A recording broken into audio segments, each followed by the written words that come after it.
नमः मित्रों, प्लीज संस्कृत से चैनल में आप सभी का हार्दिक स्वागत एवं अभिनंदन है। आशा करती हूँ कि आप सभी स्वस्थ होंगे, मस्त होंगे और अपनी परीक्षा की तैयारी में पूरी तत्परता के साथ लीन होंगे।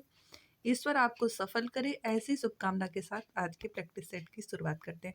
जैसा कि आप लोगों को विदित है कि हम यहाँ पर सीधे प्रश्न और उत्तर देखते हैं।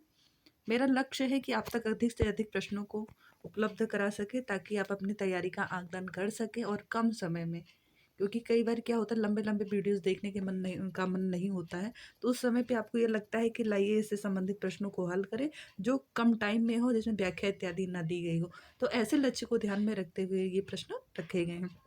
चलिए, यदि आपको लाभ हो इससे तो चैनल को लाइक, सब्सक्राइब एवं शेयर अवश्य करिएगा। चलिए, प्रश्न संख्या 15 पर आते हैं। 1 से लेकर 14 तक के प्रश्न जो मूल्यांकन से संबंधित थे वो इससे पहले वाले वीडियो में उपलब्ध कराया गया है। यदि आपको लगता है वहां जाकर देखना चाहिए तो अवश्य देखिएगा। प्रश्न संख्या 15 कह रहा है कि मूल्यांकनस्य वैशिष्ट्यम वर्तते। मूल्यांकन की जो विशिष्टता है वो होती है सामाजिक प्रक्रिया, अनवरत प्रक्रिया, निर्णयात्मक प्रक्रिया एते सर्वे। जो मूल्यांकन की प्रक्रिया का जो विशेषता है उसकी जो खासियत है, उसका जो गुडनेस है, उसकी जो विशेषता है वो क्या है। जैसे कि हर चीज़ में एक विशेषता होती है, हर किसी चीज़ की एक विशेषता। वैसे मूल्यांकन की सबसे बड़ी वैशिष्ट्यता क्या है, यानी उसकी विशेषता क्या है। प्रश्न संख्या 15 और इसका जो आपका जवाब होगा वो होगा आपका एते शर्मा, क्योंकि मूल्यांकन का विशिष्ट सामाजिक प्रक्रिया भी है, अनवरत प्रक्रिया भी है और निर्णयात्मक प्रक्रिया है। तो जब तीनों हैं तो ये सभी के सभी इसकी विशेषता है, इसके गुण है।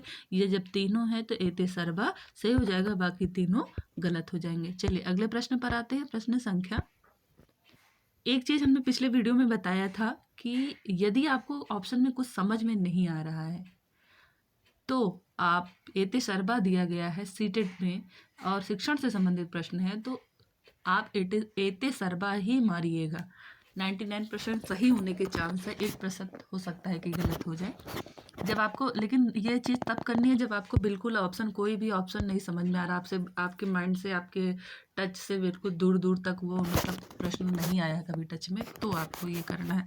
चलिए प्रश्न संख्या 16, शिक्षणे मूल्यांकनस्य उपयोगिता अस्ति। शिक्षण में मूल्यांकन की उपयोगिता है चयनम, चयन करना, शैक्षिक निर्देशनम, शैक्षिक निर्देशन, अधिगमार्थ प्रेरणा, अधिगम की प्रेरणा, एते सर्वा।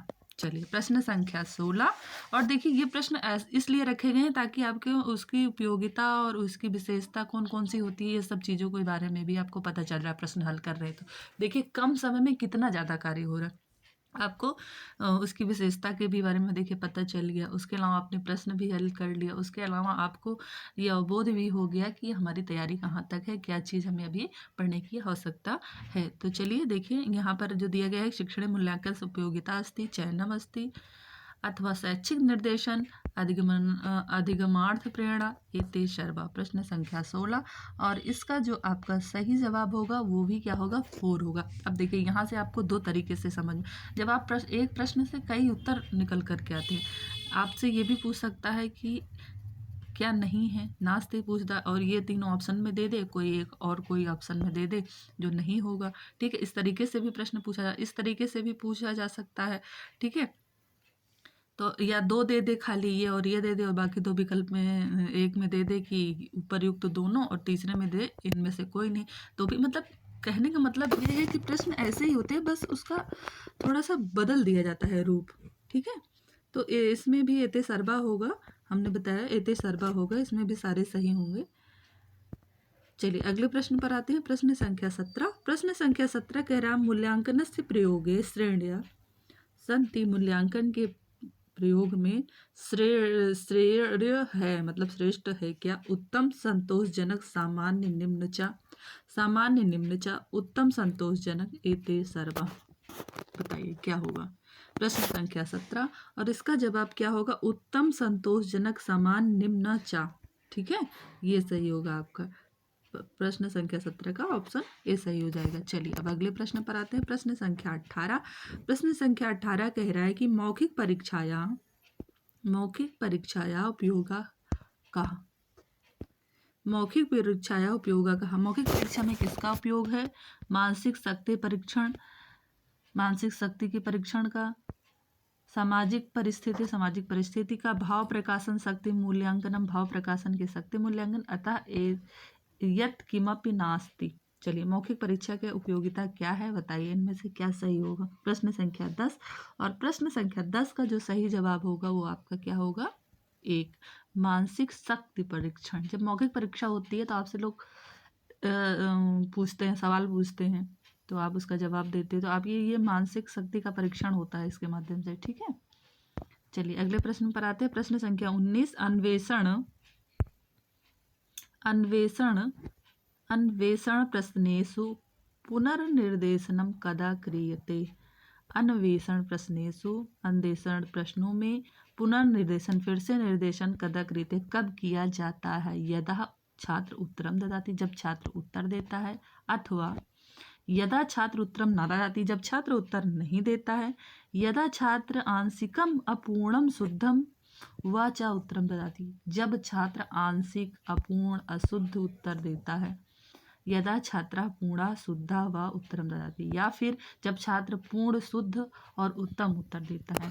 अन्वेषण प्रश्न, खोजबीन के प्रश्न पूछे जाते हैं ना, कि जिससे बच्चा खोजबीन करे, ऐसा प्रश्न कब पूछा जाता है, कब पूछा जाता है खोजबीन। जब आप किसी टॉपिक को लेकर क्लास में गए, तो आप बच्चे से किस समय खोजबीन से प्रश्न पूछेंगे। खोजबीन मतलब समझ रहे हो ना, ये बच्चा जिसमें सोचे उसके बारे में कि हाँ इसमें कैसा क्या, कोई भी प्रश्न उठा के देंगे। अच्छा ये बताइए कि स्वतंत्रता संग्राम में महिलाओं ने भाग लिया था, कौन कौन सी महिलाओं ने भाग लिया था। अच्छा, तो मतलब खोजबीन प्रश्न ऐसा है कि जो बच्चा उसमें अपने माइंड को दौड़ाए, ऐसे प्रश्न कब किया जाता है। पुनर्निर्देशन मतलब ऐसे प्रश्न से, इस प्रश्नों में पुनर्निर्देशन कदा करते, कि फिर से निर्देशन कब किया जाता है। जब इस प्रकार के प्रश्न होते हैं अन्वेषण से युक्त, तो उसमें पुनर्निर्देशन कब किया जाता है, फिर से निर्देशन कब किया जाता है बताइए। जब छात्र उत्तर दे देता है तब किया जाता है, या छात्र उत्तर नहीं देता है तब किया जाता है, या छात्र जब थोड़ा बहुत शुद्ध उत्तर देता है तब किया जाता है, अथवा जब वो पूर्ण शुद्ध उत्तर देता है तब किया जाता है। प्रश्न संख्या 19, और उसका सही जवाब आपका क्या हो जाएगा, आपका सही जवाब हो जाएगा तीसरा, यदा छात्र आंशिकम अपूर्णम अशुद्धम उत्तरम ददाति। जब देखो, जब छात्र पूर्ण रूप से शुद्ध उत्तर दे रहा है, सब कुछ सही है, तो उसमें आप पुनर्निर्देशन क्या करेंगे। लेकिन जब बच्चा, और जब उत्तर दे दिया तो भी ये भी ऑप्शन गलत है, और जब उत्तर नहीं दिया तो कोई मतलब ही नहीं है उसका, तब तो आपको बताना ही पड़ेगा पूरी तरीके, पुनर्निर्देशन का कोई महत्व ही नहीं हुआ। जब बच्चा जान रहा है उस चीज़ को, जो आपने अन्वेषण खोजबीन वाले प्रश्न किए हैं उससे संबंधित चीज़ों को बता रहा है, लेकिन वो जो है ना सही नहीं बता रहा है, एकदम से सही नहीं बता रहा, थोड़ा बहुत वहाँ तक पहुँच गया है लेकिन एकदम सही उत्तर उसने अभी नहीं बताया है, और थोड़ा अशुद्ध उत्तर है, तो ऐसी स्थिति में आपको पुनर्निर्देशन करना पड़ता है। थोड़ा आप कहते हैं थोड़ा और सोचिए, लाल रंग की होती है, हाँ उसके मतलब मोटा होता है, ऐसा मतलब कुछ भी ऐसे करके उसके बारे में थोड़ा हिंट देते हैं। कहने का मतलब है जब हम हिंट देते हैं, बच्चा थोड़ा बहुत चीज़ों को जान पाता है, लेकिन उसको हम हिंट देते हैं तो पूरी तरीके से उत्तर देता है। तो यही हुआ पुनर्निर्देशन, ठीक है। तो यहाँ पर ऑप्शन क्या सही हो जाएगा, तीसरा सही हो जाएगा। चलिए अगले प्रश्न पर आते हैं। प्रश्न संख्या 20, शिक्षकेन कक्षासु पृच्छत प्रश्नम भवेत। शिक्षकेन, शिक्षक के द्वारा कक्षासु, कक्षाओं में, पृच्छत पूछे गए प्रश्न होना चाहिए, कैसा होना चाहिए। शिक्षक के द्वारा कक्षाओं में जो प्रश्न पूछा जाता है वो कैसा होना चाहिए। चलिए, सार्थक, संक्षिप्त, स्पष्ट, शुद्ध चा, अशुद्ध, सरलम, काठिन्यम। देखिए अब देखिए, मूल मंत्र शीटेट की परीक्षा, पहले बकवास वाले ऑप्शन देखिए, इसमें 3 ऑप्शन ऐसे हैं जो बिल्कुल देखने से ही लग रहे हैं बकवास है।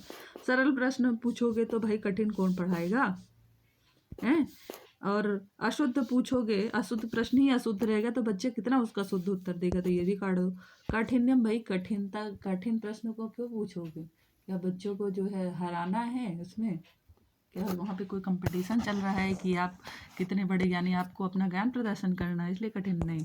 ये तीनों का तीनों गलत होगा, आपका ऑप्शन नंबर 1 सही हो जाएगा, प्रश्न संख्या 20, और इसका पहला सही होगा।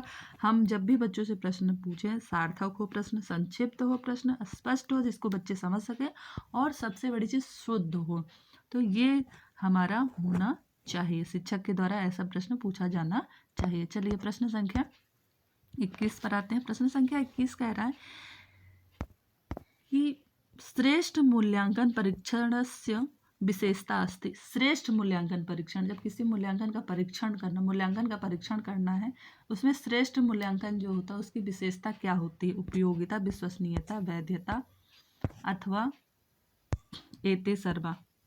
तो देखिए, श्रेष्ठ मूल्यांकन परीक्षण यदि आप कर रहे हैं तो उसमें सभी चीज़ों की आवश्यकता है। उसकी उपयोगिता, आप परीक्षण किस उपयोगिता के लिए कर रहे हो, जो परीक्षण कर रहे हो उसकी क्या उपयोगिता है। अगर कोई उपयोगिता ही नहीं तो उस परीक्षण का कोई महत्व नहीं। विश्वसनीयता, उसमें विश्वास कितना है। कोई भी परीक्षण आप कर रहे हो, बच्चे के ऊपर कोई प्रयोग कर रहे हो तो उसमें कितनी विश्वसनीयता है, ये भी जरूरी है। वैधता भी जरूरी है, और जैसे वैधता की इतने टाइम लिमिट के अंदर इतना होना चाहिए, इतने प्रश्न होंगे, इतने इस तरीके से कई प्रश्न होते हैं ना, जैसे कार्ड वगैरह दिखाया जाता है, इतने कार्ड होंगे, इतने कार्ड में इतने सेकंड में नंबर, तो ये सब चीज़ें वैधता होती। तो एते सर्वा ये सभी आवश्यक हैं, तो इसलिए ये तीनों गलत हो गया और आपका ऑप्शन नंबर 4 सही हो गया। यदि मेरे द्वारा दिए जा रहे प्रश्न आप सभी को अच्छे लग रहे हैं तो चैनल को लाइक, सब्सक्राइब या शेयर अवश्य करें, ताकि मेरा भी मनोबल बढ़े और मैं आप तक अच्छे से अच्छे प्रश्नों को उपलब्ध करा सकूं। नमः संस्कृताय, नमो नमः।